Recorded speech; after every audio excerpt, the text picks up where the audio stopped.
Bien-aimés dans le Seigneur, bonjour. Bienvenue à cette autre édition d'accompagnement matinal. Et ce matin, nous allons nous entretenir sur le thème bâti une relation solide avec Christ.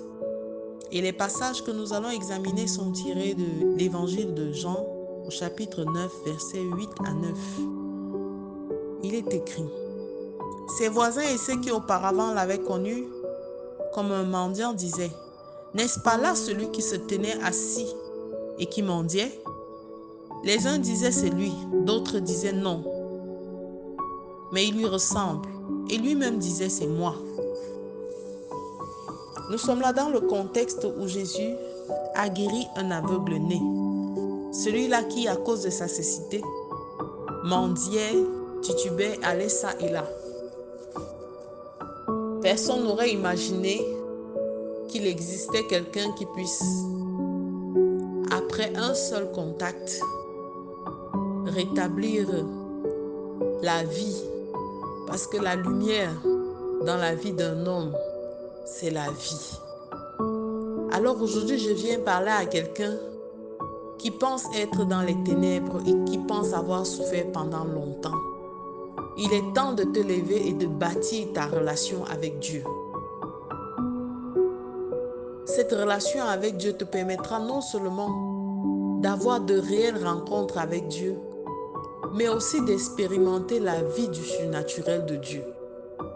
De vivre non pas un miracle ponctuel, mais de marcher dans la bénédiction de Dieu en permanence.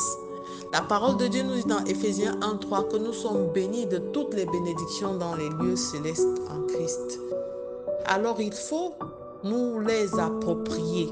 Comment?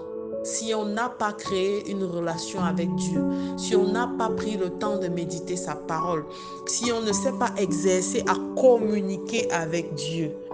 Bien-aimé, tu as un Père, tu as un Rédempteur, tu as un Sauveur qui est vivant, tu as un Créateur qui est en mesure de faire pour toi infiniment au-delà de ce que tu peux penser ou ce à quoi tu peux t'attendre. L'aveugle né qui n'avait jamais vu Jésus a pu expérimenter ce miracle et personne ne l'a reconnu après. Parce que personne ne te reconnaîtra quand tu réussiras à bâtir une relation solide avec Dieu. On dira, mais est-ce cette femme? Est-ce cet homme que nous avons toujours vu dans telle posture ou telle autre? Est-ce ce monsieur? Est-ce vraiment lui? Parce qu'on ne te reconnaîtra plus. Parce que de la même manière que la vue est venue dans la vie de cet aveugle né, la lumière de Dieu entre dans ta vie au son de ma voix au nom de Jésus. Bien-aimé, reste connecté à la parole de Dieu.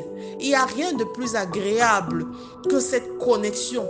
Tu es comme la parole le dit, béni dans Jérémie 17, verset 7, béni soit l'homme qui met sa confiance en Dieu. Il est comme un arbre planté près d'un cours d'eau qui a le feuillage qui reste vert.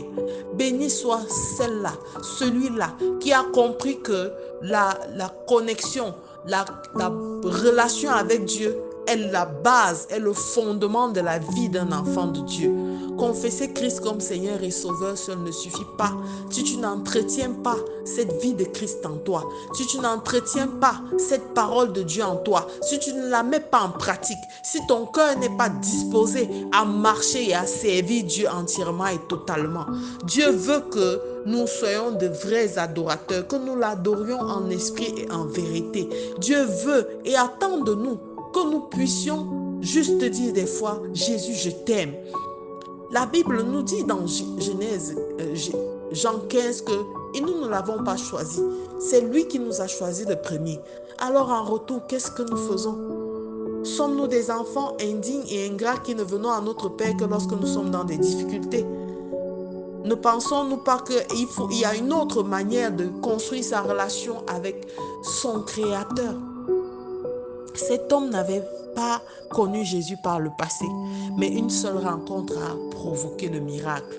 Et je déclare dans la vie de quelqu'un ici que tu ne demeureras pas dans les ténèbres. Les ténèbres ne continueront pas de régner dans ta vie, parce qu'il y a un temps pour chaque chose. Et le temps pour que la lumière de Dieu entre dans ta vie est arrivé. Le temps pour que Dieu ouvre tes yeux aujourd'hui est arrivé. Parce qu'il est temps que les ténèbres cessent de régner sur ta vie et que Dieu te donne, que tu reçoives en abondance la vie que Dieu a pour toi. Alors bénis soient tous ceux qui croient et qui se connectent à cette parole, qui cherchent non pas à utiliser leur Seigneur et leur Sauveur selon les situations auxquelles ils font face, mais qui disent à Jésus tous les matins, Seigneur, merci pour cette autre matinée. Béni soit ton nom pour cette soirée. Je te glorifie pour cette journée qui passe. Dieu a besoin de ça, des enfants fidèles et non des enfants ingrats. La gratitude que tu témoignes tous les jours au Seigneur peut t'ouvrir des portes insoupçonnées. Et alors tu seras comme cet aveugle-né qui a été guéri. On ne te reconnaîtra plus. Je déclare dans ta vie le changement. Je déclare à cause de cette connexion à Dieu que le Seigneur vienne dans ta vie avec une gloire sans pareille. Et je te recommande de faire cette prière avec moi. Père éternel, donne-moi de te connaître davantage. Je veux m'abreuver tous les jours à la source d'eau vive qu'est ta parole, Seigneur. Fortifie-moi en tout temps, en toutes circonstances, Seigneur. Je veux te suivre tous les jours de ma vie. Au nom de Jésus-Christ, nous avons prié. Amen, amen, amen. Je suis la révérende Songa Antoinette de la Grace Bible Church Yaoundé, qui est située en face du groupe scolaire bilingue Sainte Mary. Je vous souhaite un excellent week-end. Shalom.